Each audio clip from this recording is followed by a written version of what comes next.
নমস্কার বন্ধুরা, আপনার অথবা আপনার পরিবারের কারো এসসি বা এসটি সার্টিফিকেট থাকলে আজকের ভিডিওটি খুবই গুরুত্বপূর্ণ।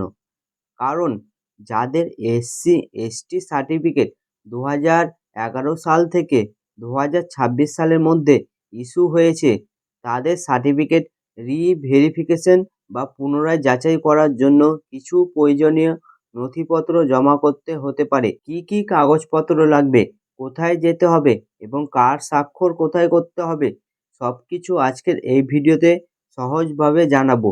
তাই ভিডিওটি প্রথম থেকে শেষ পর্যন্ত দেখবেন। এসসি এসটি সার্টিফিকেট রিভেরিফিকেশন কোথায় হবে? রিভেরিফিকেশনের জন্য আবেদনকারীকে প্রয়োজনীয় নথিপত্র নিয়ে নিজের এলাকায় সংশ্লিষ্ট বিডিও অফিসে যোগাযোগ করতে হবে। তবে মনে রাখবেন, আপনার এলাকার জন্য কোনো নির্দিষ্ট তারিখ, ক্যাম্প বা আলাদা নির্দেশিকা প্রকাশিত হলে সেই নির্দেশ অনুযায়ী নথিপত্র জমা দিতে হবে। কি কি ডকুমেন্ট লাগবে? প্রথমত, আবেদনকারীর বাবার পুরনো কাস্ট সার্টিফিকেট এর জেরক্স কপি লাগতে পারে। বিশেষ করে বাবার সার্টিফিকেট যদি 2010 সাল বা তার আগে ইস্যু হয়ে থাকে, তাহলে সেই সার্টিফিকেটের কপি অবশ্যই সঙ্গে রাখবেন। দ্বিতীয়ত, আবেদনকারীর নিজের এসসি অথবা এসটি সার্টিফিকেট এর জেরক্স কপি নিয়ে যেতে হবে। তৃতীয়ত, আবেদনকারীর জন্ম সনদ বা বার্থ সার্টিফিকেটের জেরক্স লাগবে। চতুর্থ, নিজের অ্যাডমিট কার্ডের জেরক্স কপি সঙ্গে রাখতে হবে। মাধ্যমিকের অ্যাডমিট কার্ড থাকলে সেটির পরিষ্কার জেরক্স নিয়ে যাবেন আপনারা।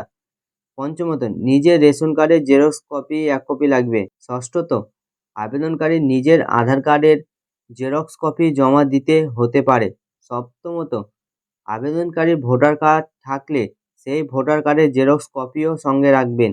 আবেদনকারীর বাবার ভোটার কার্ড, আধার কার্ড ও কাস্ট সার্টিফিকেটের জেরক্স কপি প্রয়োজন হতে পারে।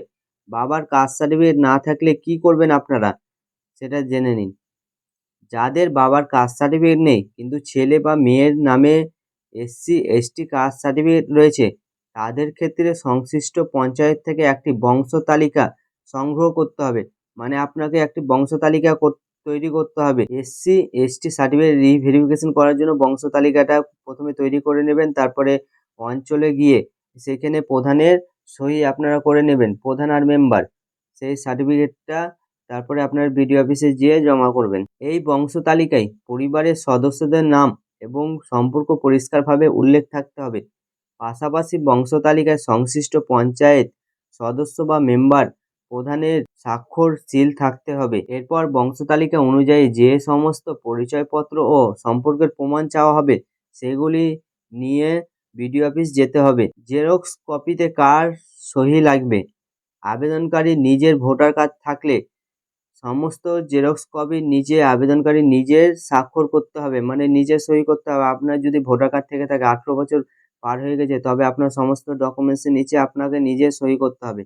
আর আবেদনকারী ভোটার কার্ড না থাকে, মানে 18 বছরের নিচে, সেক্ষেত্রে সমস্ত জেরক্স কপিতে আবেদনকারী বাবার স্বাক্ষর করবেন, আপনার বাবা মায়ের স্বাক্ষর করবেন যদি ভোটার কার্ড না থেকে থাকে। স্বাক্ষরের পাশাপাশি জেরক্স কপিতে প্রয়োজন হলে তারিখ এবং মোবাইল নম্বরও লিখে রাখতে পারে। তবে অফিস থেকে যদি বলে জেরক্সের নিচে মোবাইল নম্বর বা সই করে রাখতে, সেটা আপনারা করবেন। এই ভিডিওর মাধ্যমে আপনারা কিন্তু আগে থেকে করতে যাবেন না। সমস্ত ডকুমেন্ট একবার দেখে নিন। বিডিও অফিসে যাওয়ার আগে একটি ফাইলে নিজের কাগজগুলো গুছিয়ে রাখুন। নিজের কাস্ট সার্টিফিকেট, জন্ম certificate, admit card, ration card, Aadhaar card এবং ভোটার কার্ড, এই সমস্ত ডকুমেন্টসগুলি আপনি রেডি রাখুন।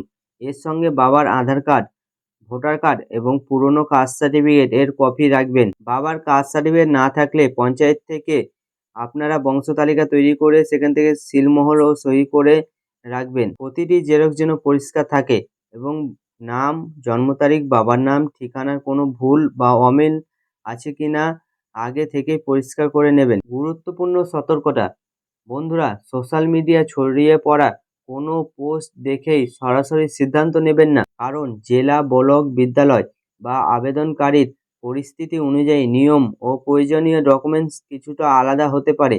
তাই নথিপত্র জমা দেওয়ার আগে নিজের এলাকার বিডিও অফিস অথবা সংশ্লিষ্ট সরকারি দপ্তর থেকে বিষয়টি নিশ্চিত করে নেবেন। আবেদনকারীর জন্য রিভেরিফিকেশন বাধ্যতামূলক কিনা এবং কোনো আবেদনপত্র পূরণ করতে হবে কিনা সেটা অফিস থেকে জেনে নেবেন। তা করি এসসি এসটি সার্টিফিকেট রিভেরিফিকেশনের জন্য কী কী ডকুমেন্টস লাগবে, কোথায় যেতে হবে এবং বাবার সার্টিফিকেট না থাকলে কি করতে হবে সব কিছু আপনারা বুঝতে পেরেছেন। ভিডিওটি উপকারী হলে একটা লাইক অ্যান্ড একটা সাবস্ক্রাইব করে চ্যানেলের পাশে থাকবেন। ধন্যবাদ বন্ধুরা।